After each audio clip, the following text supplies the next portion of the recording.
Sa relasyon, Ano yun, idol? hindi pwedeng matapat ka lang. Alam mo, mas maganda yung tapat. Para pa nagsama, lapat na lapat. Dapat, malibog ka. Wow naman! Siyente, nakatulad no.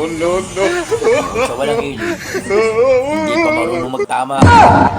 Putang ina.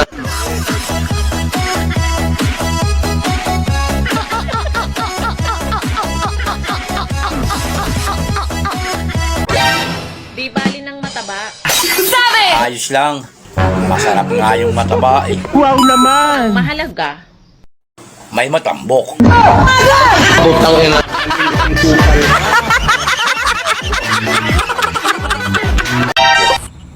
Motor! Oh, anong meron sa motor? 5 letra pero minsan gamit sa biyahe, madalas gamit sa pambababae. Ay sus, ako nga may motor.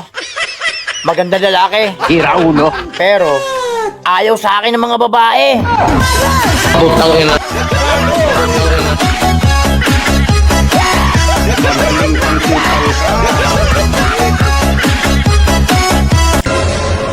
Alam mo, kalat na sa labas na ikaw daw ang nagkukwento na malaki.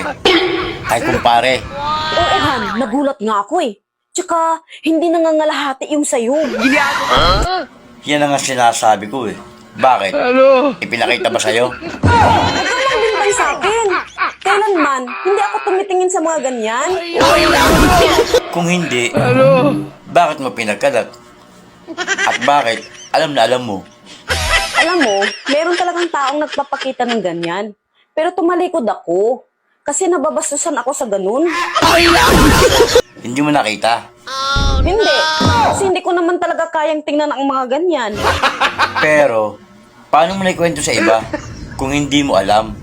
Kaya ko alam. Kasi, pinahawakan niya. Ayaw, di ba? Putang ina.